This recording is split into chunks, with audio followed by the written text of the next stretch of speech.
Manish sir, what drove you to interest in this Kannada film industry to produce the film? Can you just repeat the question? What drove you to produce film in the Kannada industry?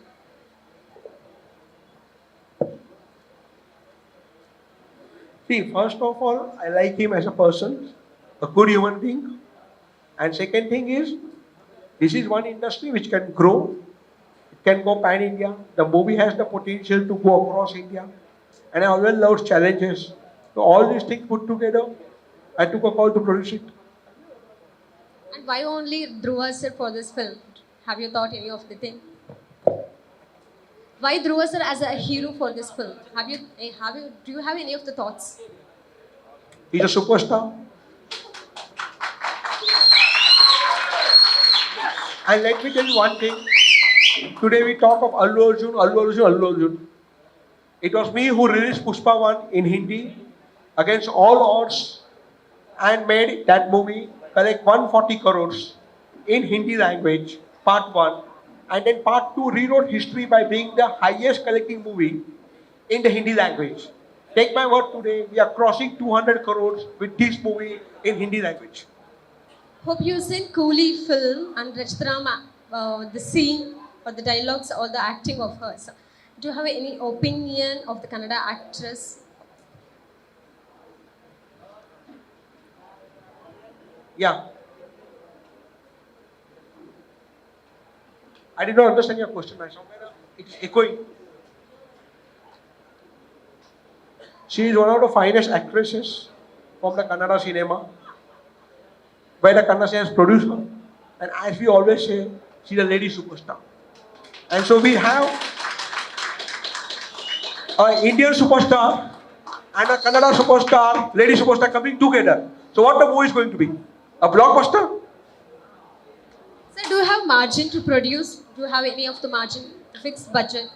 I don't think of budgets. I just told them go all out, make a great movie, we'll create business.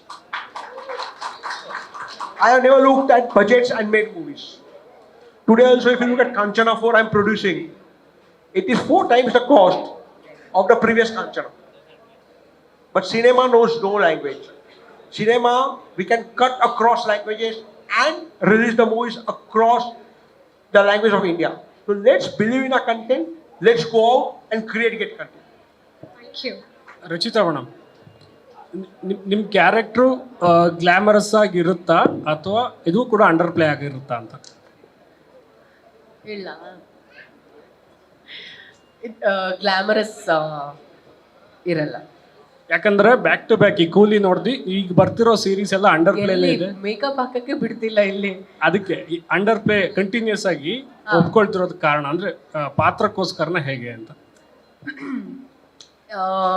Actually land lord ಅಲ್ಲಿ ಎಲ್ಲರೂ ನನ್ನ getup ನೋಡಿದ್ದಾರೆ ಒಂದು glimpse ಅಲ್ಲಿ. So ಈ ಪಾತ್ರ ಅಷ್ಟೊಂದು ತೀರಾ ಓಲ್ಡ್ ಗೆಟಪ್ ಅಲ್ಲ. ಅಫ್ಕೋರ್ಸ್ ವೆನ್ ಹೀಸ್ ಪ್ಲೇಯಿಂಗ್ ಒಂದು young and in fact weight loss ಮಾಡಬೇಕು ಅನ್ನೋದು ಜಾಸ್ತಿ ತಲೆಯಲ್ಲಿದೆ ಇಬ್ಬರಿಗೂ. ಅದು ಒಂದು ಚಾಲೆಂಜ್ ಬೇರೆ ಹಾಕಿದ್ದೀವಿ ನಮ್ಮ ಪ್ರೊಡ್ಯೂಸರ್ಸ್ ಸರ್ಗೆ, ನಮ್ಮ ಡೈರೆಕ್ಟರ್ ಸರ್ಗೆ ಕೂಡ. ಸೊ ನಾವಿಬ್ಬರು ತುಂಬ ಯಂಗಾಗಿ ಕಾಣಬೇಕು ಅನ್ನೋದು ಒಂದು. ಜೊತೆಗೆ after a very long time ಭರ್ಜರಿಲಿ ಕಾಲೇಜ್ ಸ್ಟೂಡೆಂಟಾಗಿ ಪ್ಲೇ ಮಾಡಿದ್ದು. ಈ ಸಿನಿಮಾದಲ್ಲಿ ನಾನು ಕಾಲೇಜ್ ಸ್ಟೂಡೆಂಟ್, ಹಾಗೆ ಕತೆ ಟ್ರಾವೆಲ್ ಆಗುತ್ತೆ. ಆ್ಯಂಡ್ ಓವರ್ ಟೆಕ್ಟಪ್ ಎಲ್ಲ ಇರಲ್ಲ, ಮೇಕಪ್ಪು ಜಾಸ್ತಿ, ಆಕ್ಸಸರೈಸ್ ಎಲ್ಲ ಇಲ್ಲ. Very simplest cute girl. ಅದಾದ್ಮೇಲೆ ಹೋಗ್ತಾ ಹೋಗ್ತಾ ಹೋಗ್ತಾ ಕತೆ ಊರಿಗೆ ಹೋದಾಗ ಏನಾಗತ್ತೆ, ಶಿವನ ಹೆಂಗೆ ನೋಡ್ತಾಳೆ, ಪಾರ್ವತಿನ ಹೆಂಗೆ ಟ್ಯಾಕಲ್ ಮಾಡ್ತಾನೆ ಶಿವ ಪಾರ್ವತಿರ ಒಂದು ಕಾನ್ವರ್ಸೇಷನ್, ಇಂಟ್ರ್ಯಾಕ್ಷನ್, ಅವರ ಗಲಾಟೆ, ಅದಾದ್ಮೇಲೆ ಪ್ರೀತಿ, ಜಗಳ, ಅಳು, ನಗು ಎಲ್ಲ ಇರುತ್ತೆ. It's a mix of all the emotions ನಮ್ಮಿಬ್ರು ಶಿವ ಪಾರ್ವತಿ ಮಧ್ಯೆ. So I am excited. ನಾ ಹೇಳ್ದಂಗೆ ಪೋಸ್ಟ್ ಕೂಲಿ ಆದ್ಮೇಲೆ ಬರ್ತಿರೋಂಥ ಕತೆಗಳು ಗೊತ್ತಿಲ್ಲ, ತುಂಬ ಜನಕ್ಕೆ ಕೂಲಿ ಆದಮೇಲೆ ಒಂಥರ ಐ ಓಪನಿಂಗ್ ಆಗೋಗಿದೆ ಆ ಒಂದು ಕ್ಯಾರೆಕ್ಟರ್ ನನಗೆ, ಕಲ್ಯಾಣಿ. ಸೊ ಹಲವಾರು ಪಾತ್ರಗಳು ಕತೆಗಳು ಬಂದಾಗ ನನಗೀಗ ತುಂಬ ಖುಷಿ ಆಗ್ತದೆ. ಅದರಲ್ಲಿ ಫಸ್ಟ್ ಕಾಲ್ ಬಂದಿದ್ದು ಧ್ರುವ. ಅದು ಏನಕ್ಕೆ ಅಂತ ನಾನು ಕೇಳಿದೆ, ವೈ ಮೀ ಅಂತ ಕೇಳಿ ಎಲ್ಲ ಈ ನರೇಶನ್ ತಗೊಂಡ್ಮೇಲೆ ಕೇಳಿದೆ ನಾನು ಧ್ರುವನ, ಯಾಕೆ ನಾನೇ ಅಂತ. Is it I really felt you can play this very easily, ಅದು ಕಷ್ಟನೇ ಆಗಲ್ಲ ನಮಗೆ. ಆಮೇಲೆ ನಮ್ಮಿಬ್ರದ್ದು ಕಾಂಬಿನೇಷನ್ ಆಲ್ರೆಡಿ ನಾವು ಸಿನಿಮಾ ಮಾಡಿರೋದ್ರಿಂದ ಐ ಥಿಂಕ್ ಹೊಸದು ಆ ಉತ್ತರ ಕರ್ನಾಟಕ ಭಾಷೆ ಏನಿದೆ ಅಲ್ವಾ, we have to work on it, otherwise it's very easy for us to work on it. Shiva Parvati combination ಗೊತ್ತಿಲ್ಲ, ಶಿವ ಪಾರ್ವತಿನ ನಾವು ನೋಡಿಲ್ಲ. ಈ ಸಿನಿಮಾದಲ್ಲಿ ಶಿವ ಪಾರ್ವತಿ ತುಂಬ ಚೆನ್ನಾಗಿರ್ತಾರೆ ಅಂದರೆ ನಾಟ್ ಇನ್ ಟರ್ಮ್ಸ್ ಆಫ್ ಇಬ್ರು ಮುದ್ದಾಗಿರ್ತೀವಿ ಅಂತಲ್ಲ, ಆ ಒಂದು ಕಾಂಬಿನೇಷನ್ ಏನಿದೆಲ್ಲ ವೆರಿ ವೈಲ್ಡ್ ಆ್ಯಂಡ್ ಅದ್ಭುತ. ನಾನು ಯಾಕೆ ಇಷ್ಟು ಹೇಳ್ತಿದ್ದೀನಿ ಈ ಪಾತ್ರದ ಬಗ್ಗೆ ಅಂದರೆ, ಸಿನಿಮಾ ರಿಲೀಸ್ ಆದಾಗ ನಿಮ್ಗೆ ಗೊತ್ತಾಗುತ್ತೆ.